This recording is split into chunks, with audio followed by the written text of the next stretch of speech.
is sponsored by Pearl Dental, a multi-specialty dental clinic. हमारे यहाँ smart card द्वारा भी इलाज किया जाता है। दंत, मुख, जबड़े एवं चेहरे से संबंधित समस्त बीमारियों का निदान अब आपके शहर में उपलब्ध। डॉक्टर कंचन सिंह, BDS, MDS, पीडोडोंटिस्ट। हमारा पता CLC प्लाजा, मंगला चौक, मुंगेरी रोड, बिलासपुर।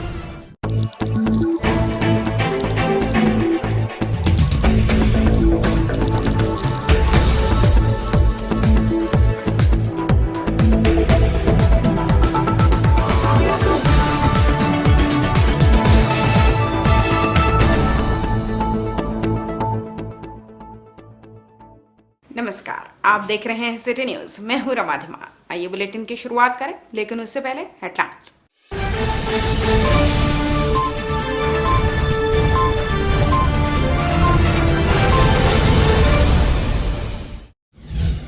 स्कूलों का इंफ्रास्ट्रक्चर बेहतर बनाने कवायद शुरू। शहर के शासकीय स्कूलों की बैठक में मांगी जानकारी। अपनी मांगों को लेकर 14 से हड़ताल पर पटवारी संघ, कलेक्टर को सौंपा ज्ञापन। धान का कम उत्पादन बन सकता है ऋण वसूली में रोड़ा, किसानों की बढ़ेगी मुसीबत। और किसानों के नाम पर कर्मचारियों द्वारा फर्जी ऋण, सिमरताल के सहकारी समिति का मामला।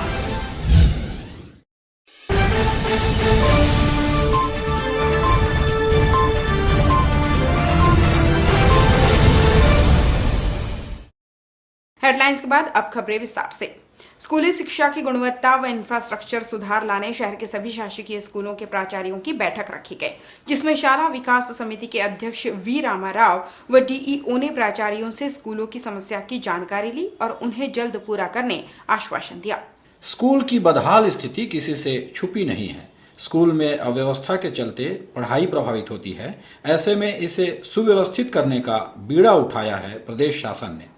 नगरीय प्रशासन मंत्री अमर अग्रवाल के निर्देश पर शाला विकास समिति के अध्यक्ष वी रामाराव ने शहर के सभी 56 शासकीय स्कूलों के प्राचार्यों की बैठक ली। मंगलवार को गवर्नमेंट स्कूल में हुई इस बैठक में प्राचार्यों को एक फॉर्मेट दिया गया था, जिसमें उनसे स्कूल की समस्याओं के बारे में जानकारी मांगी गई थी। इस फॉर्मेट में दी गई जानकारी को आधार बना प्राथमिकता के आधार पर उन्हें दूर किया जाएगा।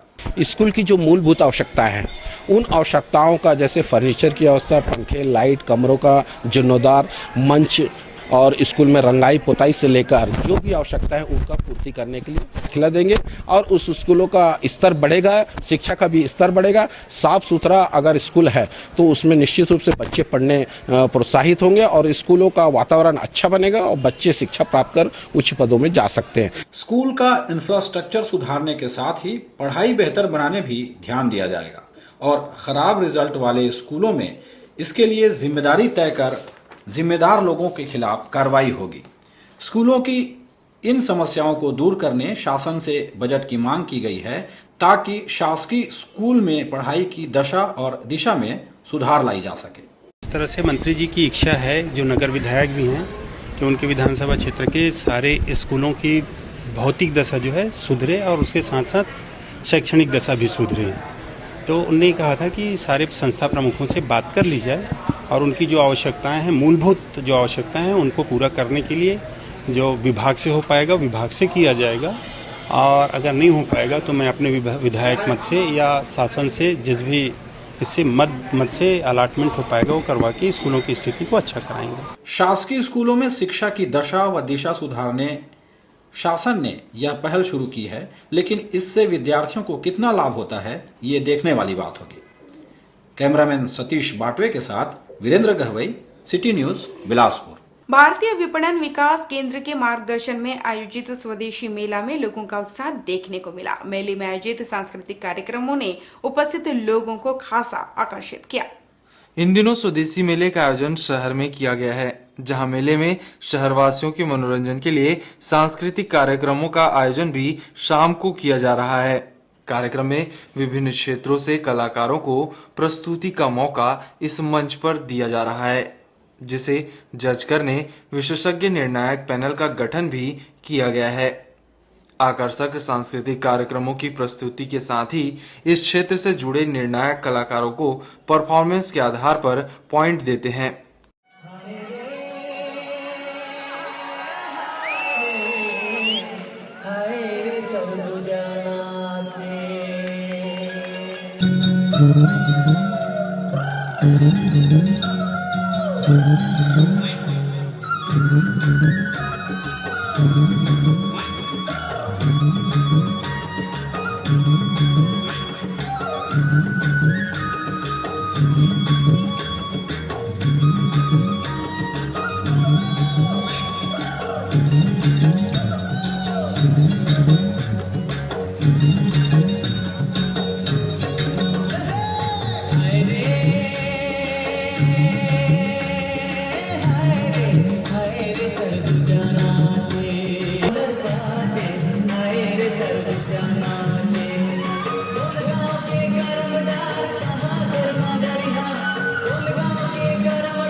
सांस्कृतिक कार्यक्रमों को जज करने उपस्थित पैनल की सदस्य पूर्व मिस छत्तीसगढ़ वर्षा दुबे ने कलाकारों की सराहना करते हुए ऐसे माध्यमों को शहर के अलावा प्रदेश के कलाकारों के लिए बेहतर प्लेटफॉर्म बताया।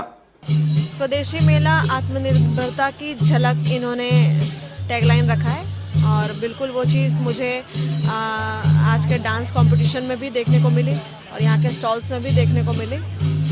मैं स्वदेशी मेला को बहुत बहुत बधाई देना चाहूँगी सफल और व्यवस्थित आयोजन के लिए।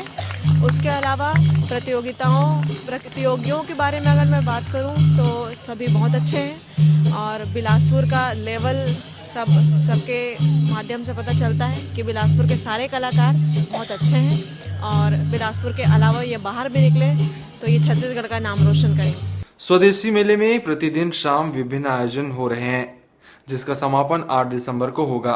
इस दौरान निर्णायक पैनल के द्वारा चुने गए बेस्ट परफॉर्मेंस को पुरस्कृत भी किया जाएगा। इस दौरान बड़ी संख्या में शहरवासी इन कार्यक्रमों का आनंद लेने यहां पहुंच रहे हैं। सिटी न्यूज के लिए ब्यूरो रिपोर्ट। असामाजिक तत्व से परेशान कोटा क्षेत्र के लोगों ने एसपी को ज्ञापन सौंपा और आरोपी को गिरफ्तार करने की मांग की। कोटा के वार्ड क्रमांक 15 में रहने वाला दिनेश मिश्रा गांव की युवतियों के साथ हमेशा अश्लील कमेंट्स करता है जिससे गांव का माहौल काफी खराब हो चुका है। युवक की शिकायत कोटा थाना में करने से पुलिस वाले उसके खिलाफ कोई एक्शन नहीं ले रहे हैं, इसलिए गांव के लोग मंगलवार को एसपी ऑफिस पहुंच आरोपी के खिलाफ कड़ी कार्रवाई की मांग की। महाराज बहुत तंग करा थे और 2-4 दिन छोकरा पीला बढ़ जाते तेनों लगारी देते बहनी बेटी बहू सब लगारी देते और हमन महिला मनाए हैं कि हमर सुनही के अभी यहाँ का होते। अब मछली के धंधा करते ना मछली के धंधा करबे तब वो गली में घूमते के गाड़ी गिलाज करते अब वो काहे बरोसना करते लेकिन वही है दी अब जवाब ले। 15 वार्ड के दीनू महाराज नाम के एक जी आदमी हवे जन आदतन शराबी बदमाश और जुआ भी खिलवात रही थे गांव घर में। तो वो है जैसे भी लड़का मन 2-4 जी जैसे बाहर निकल के बैठे आपस में गप सड़ाका मारत तो वही यहाँ तो मतलब गाली गलौज करे लगते। मतलब उसके भय और आतंक से हमको मुक्ति चाहिए। महापौर ने व्यापार विहार में कचरा डंप करने से मना कर दिया। उधर अधिकारियों के आदेश पर बिलासा ताल के पीछे कचरा डंप करना शुरू कर दिया तो वहां की महिलाओं ने इसका जमकर विरोध किया। यह एक जगह ऐसी भी है जहां कचरा डंपिंग का खुलकर विरोध किया गया, पर अब भी उस जगह पर कचरे का भरमार है। करोड़ों रुपए खर्च कर प्रशासन ने राजकिशोर नगर में स्मृति वन का निर्माण कराया। वहीं स्मृति वन के पीछे निगम ने शहर का पूरा कचरा ही डंप कर दिया है। अभी हाल ही में स्मृति वन में पर्यटक पिकनिक मनाने आते हैं पर वे कचरे की बदबू से परेशान हो जाते हैं। वहीं इस कचरे के डंपिंग का विरोध राजकिशोर नगर के लोगों ने और लिंगियाडी पंचायत के सदस्यों ने किया है। अब इस डंपिंग के खिलाफ कांग्रेसियों ने भी निगम के खिलाफ आंदोलन करने की बात कही है और मोहल्ले वासी समेत पंचायत के सदस्यों के साथ मिलकर इसके खिलाफ आंदोलन करने की बात भी की है। नगर निगम के पास बिलासपुर के कचरा को डंप करने को लेके फेंकने को लेके कोई रूपरेखा नहीं है। नगर निगम बिलासपुर पूरा अराजकता की स्थिति में चल रहा है, लेकिन राजकिशोर नगर लिंगियाडी के लोगों के भावनाओं को कुचलते हुए नगर निगम वहां आज भी कचरा डंप कर रहा है, जिसका कांग्रेस कमेटी विरोध करती है और जब भी वहां के नागरिक आंदोलन करेंगे कांग्रेस कमेटी उनके साथ रहेगी। ग्राम पंचायत खरगना में शासकीय जमीन पर कब्जे की शिकायत ग्रामीणों ने की थी, जिसमें तहसीलदार सकरी द्वारा बेचा कब्जा तोड़ने के निर्देश दिए गए थे। मंगलवार को अतिक्रमण की शिकायत जिनके खिलाफ की गई थी, उक्त परिवार द्वारा जिला प्रशासन से उनकी निजी जमीन और शासकीय जमीन का सीमांकन कराने की मांग की गई, जिसके बाद ही मकान तोड़ने की फरियाद लगाई गई। वहीं ग्रामीणों की शिकायत को गलत बताया गया। मकान को बचाने के लिए आए हैं। हमारे घर मकान के सामने बहुत घुरवा है। हमारे छोटे छोटे बच्चा बहुत परेशान हो रहा है, बीमारी फैल रहा है, बहुत गंदगी कर रहा है। तो हम इतना बच्चा को कहाँ लेकर जाऊं? हम कलेक्टर के पास आए थे, हमारे मकान को बचा दो। घर के मकान के सामने में घुरवा है, तो उस घुरवा को गंदगी हटाने के लिए पारिवारिक में जो है बीमार पड़ रहा है, तो इसी कारण गंदगी हटाने के लिए मकान के सामने है, तो उसको हटाने के लिए मैं आवेदन लगाया था। पहले धमकी दिया था, धमकी देने के बाद मैं आवेदन लगाया था, तो उन घुरवा वालों ने किस काम किया कि नहीं बेचा कब्जा हटाने के लिए आवेदन किया है। वेतनमान में संशोधन, समयमान, वेतनमान और शिकायत पर सीधे एफआईआर नहीं करने की मांग को लेकर प्रदेश पटवारी संघ के बैनर तले सभी पटवारी आगामी 14 दिसंबर से हड़ताल पर जाने का निर्णय ले चुके हैं, जिसमें 21 दिसंबर से अनिश्चितकालीन हड़ताल भी शुरू कर दी जाएगी। मंगलवार को जिलाध्यक्ष की अगुवाई में जिले के पटवारियों ने कलेक्टर को ज्ञापन सौंपकर अपनी मांगों से प्रशासन को अवगत कराया, जिसमें हड़ताल में जाने के दौरान होने वाली स्थिति के लिए प्रशासन को जिम्मेदार ठहराया गया है। मांगों को लेकर के आज ज्ञापन सौंपा जा रहा है। उसमें पहला मांग ये है कि वेतन विसंगति के संबंध में 2800 ग्रेड पे की मांग की जा रही है, और दूसरा है हमारे पद कर्तव्यों के निर्वहन में जो डायरेक्ट एफआईआर हो जाती है उसके विरोध में कि पटवारियों के लिए 2800 ग्रेड पे। दूसरी मांग ये है पदी कर्तव्यों में सामान्य गलतियों के लिए बिना जांच के एफआईआर कर दिया जाता है। ये दो मांगों को लेकर प्रदेश के पूरे प्रांत के पटवारी हमारे जो है आंदोलन का मूड बनाए हैं। की मांगे हैं, एक तो ग्रेड पे से संबंधित है और उनको वेतन वृद्धि से है, तो वो जो है शासन से संबंधित है, शासन को भेज दिया जाएगा, तो उसका निराकरण वहीं से होना है। और दूसरा जो है इनके अगेंस्ट एफआईआर ना हो, तो उसमें जो शासन के निर्देश हैं उसी के अनुसार उसमें कार्रवाई की। गतौरी पेट्रोल पंप के पास सोमवार शाम स्कॉर्पियो की टक्कर से 2 युवक गंभीर रूप से घायल हो गए, जिन्हें उपचार के लिए सिम्स में भर्ती कराया गया है। गतौरी निवासी प्रकाश कुमार सागर अपने दोस्त कोनी निवासी लक्ष्मी प्रसाद के साथ गतौरी से कोनी छोड़ने जा रहा था। कोनी की ओर से आ रहे स्कॉर्पियो चालक ने लापरवाही पूर्वक वाहन चलाते हुए बाइक को टक्कर मार दी और स्कॉर्पियो लेकर फरार हो गया। लोगों ने संजीवनी 108 की मदद से घायल बाइक सवार युवकों को सिम्स भेजा, जिसमें से लक्ष्मी प्रसाद की हालत गंभीर बताई जा रही है। लक्ष्मी प्रसाद उसको छोड़ने आ रहा था, प्रकाश नाम का, तो एक स्कॉर्पियो वाला ओवरटेक के चक्कर में इनको ठोकर मारा, जिसमें लक्ष्मी प्रसाद ज़्यादा गंभीर है, उसे सिम्स लाकर भर्ती किया। सिम्स में डॉक्टरों व नर्सों की कमी है, इसके चलते वीआईआईपी पेइंग वार्ड समेत कई कक्ष बंद पड़े हुए हैं। वहीं सिम्स बिस्तरों की संख्या में इजाफा नहीं कर पा रहा है। मौजूदा वार्ड फुल होने से मरीजों का उपचार प्रभावित हो रहा है। मेडिकल काउंसिल ऑफ इंडिया द्वारा सिम्स में एमबीबीएस की 150 सीटें हैं, लेकिन यहां आने वाले मरीजों को डॉक्टरों के कक्ष में नहीं होने से वापस लौटना पड़ रहा है। जी, लोगों की सुविधाओं के लिए सरकार और हमारे केंद्र सरकार और राज्य सरकार के द्वारा बहुत सारी नीतियां लागू की जाती हैं, और हॉस्पिटल में भी बहुत सारे रूम्स और सुविधाओं को दिया जाता है, लेकिन वो प्रॉपर रेगुलर वे पे उसका संचालन न होने की वजह से, या वो ऑफिसेस में खुलते नहीं, या मशीनों की कमी की वजह से लोगों को काफ़ी दिक्कत होती है। इसी के साथ बुलेटिन में वक्त चला एक छोटे से ब्रेक का। आप देखते रहिए सिटी न्यूज। न्याय की बात हो या अपराध, राजनीति हो या जनता से जुड़े मुद्दे, खेल जगत की खबरें हो या धर्म कला से जुड़ी, शिक्षा हो या स्वास्थ्य, किसान हो या कारोबार, सबसे है हमारा सरोकार, क्योंकि सिटी न्यूज है सच के साथ।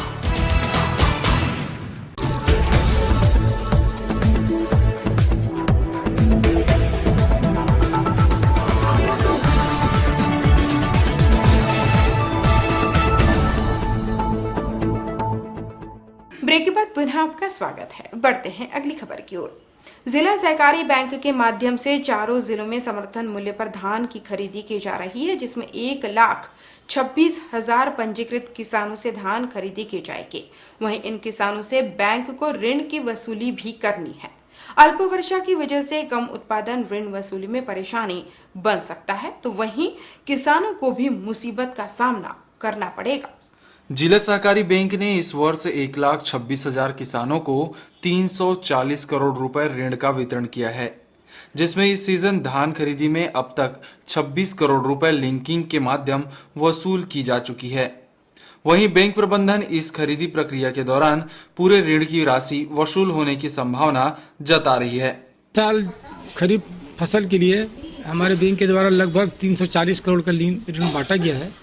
किसानों के द्वारा स्वतः स्फूर्त होकर 26 करोड़ रुपया के लिंकिंग के माध्यम से कर्जा पटाया गया है। और मैं समझता हूँ कि जहाँ जहाँ अकाल की स्थिति नहीं है वहाँ हमारी ऋण वसूली 100% होने की संभावना है। इस बार किसानों के लिए समस्या खड़ी होने की संभावना भी है। कम वर्षा की वजह से गिरे उत्पादन की राशि ऋण के रूप में ही वसूल ली जाएगी, लिहाजा किसानों के पास कुछ शेष बचने की उम्मीद नहीं है। इसमें शासन कहीं ऋण माफी की घोषणा करती है तो किसानों को राहत मिलेगी, लेकिन अब तक ऋण माफी की घोषणा नहीं हुई है। ये राज्य शासन का मैटर है और इसमें कोई भी निर्णय राज्य शासन के द्वारा लिया जाएगा और राज्य शासन के द्वारा जो भी निर्णय लिया जाएगा उसको बैंक मानने को बाध्य है और अभी तक इसके संबंध में कोई दिशा निर्देश हमारे पास नहीं आया है। इधर बैंक को ऋण वसूली की चिंता है तो वहीं किसानों को ऋण चुकाने के बाद फिर वही हालात देखने की, जिसमें किसानों की आस अब सरकार पर टिकी हुई है, जो कैसी राहत प्रदेश के किसानों को देती है। कैमरामैन राकेश साहू के साथ रमेश राजपूत, सिटी न्यूज बिलासपुर। भारतीय मूल के अमेरिकी उद्योगपति वेंकटेश शुक्ला ने बिलासपुर आकर पत्रकारों से चर्चा की। इस दौरान उन्होंने बताया कि उनकी प्रारंभिक शिक्षा अकलतरा में हुई है और IIT इलेक्ट्रॉनिक्स करने के बाद वे अमेरिका चले गए, जिसके बाद उन्होंने मुड़कर वापस नहीं देखा और नौकरी करने के बाद बिजनेस शुरू कर वहां बड़े उद्योगपतियों में अपना नाम लिखवा दिया। गरीब बच्चों के प्रति हमदर्दी रखने वाले वेंकटेश शुक्ला हर साल अपनी चैरिटी से गरीब बच्चों की पढ़ाई का जिम्मा उठाते हैं। अब तक हजारों बच्चों को डोनेशन देकर सहायता कर चुके हैं और उन बच्चों से उम्मीद करते हैं कि वे भी अपनी सफलता के बाद ऐसे 2 बच्चों की सहायता करें।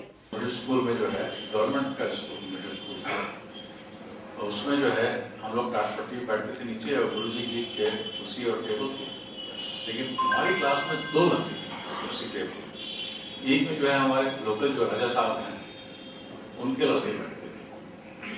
और now that I think about it, it was a government funded school and जमींदारी तब से खत्म हो चुकी थी, मतलब 20-25 साल खत्म हो चुकी थी। एंड इसके बावजूद गांव में किसी को भी ऐसे नहीं लगा कि नहीं होना चाहिए।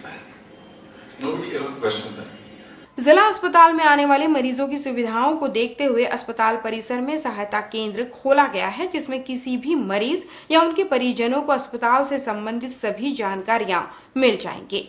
गौरतलब है कि कई बार मरीजों को सही पता या जानकारी नहीं होने से लोगों को वापस लौट जाना पड़ता था, लेकिन सहायता केंद्र के खुलने से अब मरीजों को भटकना नहीं पड़ेगा।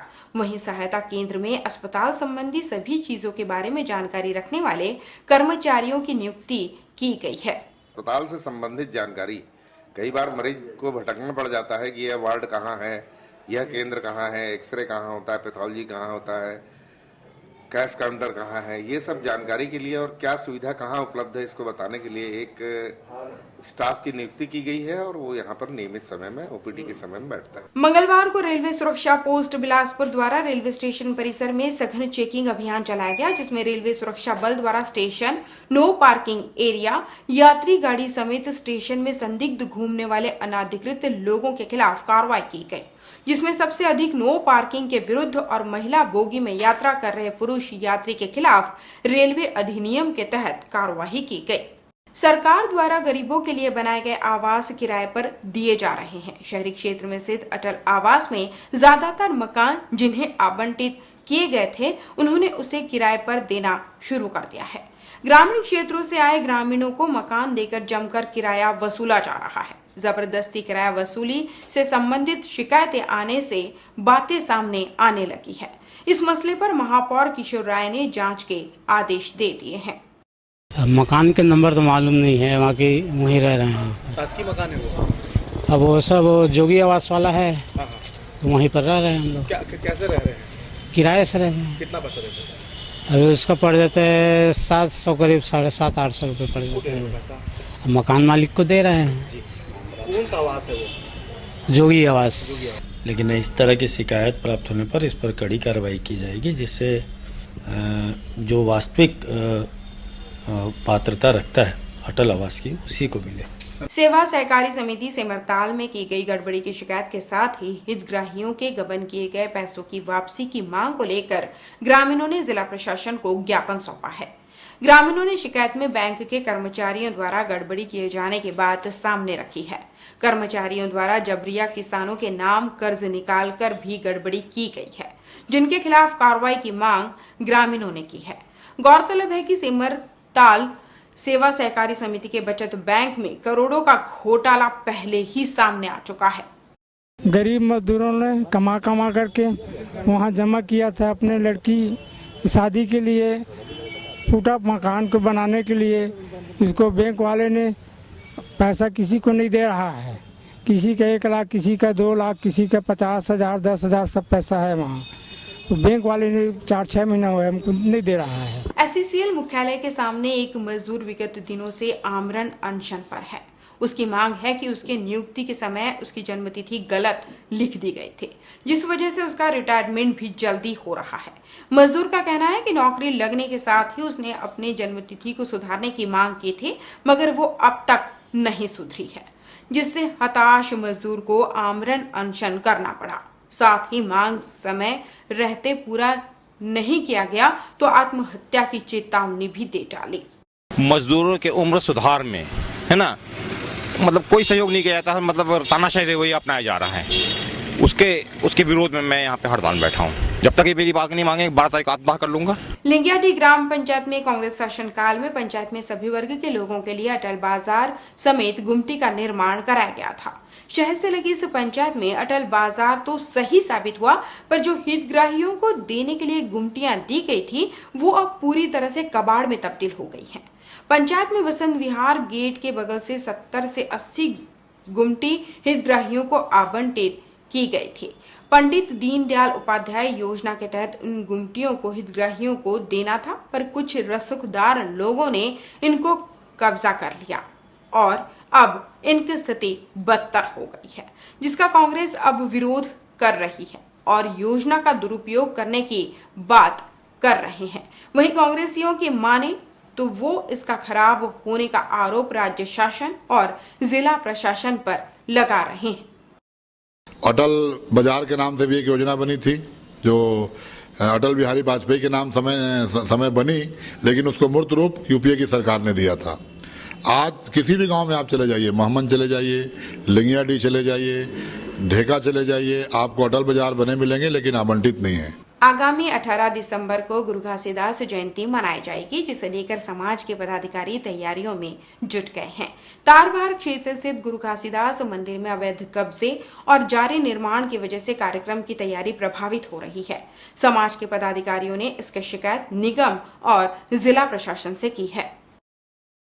वर्षों पूर्व हमारा मंदिर है, वहाँ धर्म स्थल है, जिसका जीर्णोद्धार कर रहे हैं, तो कुछ लोग जो भूमि से सटे हुए लोग हैं वो विवाद उत्पन्न कर रहे हैं, जबकि हमारे पास बाकायदा रजिस्ट्री है, ज़मीन के कागजात हैं।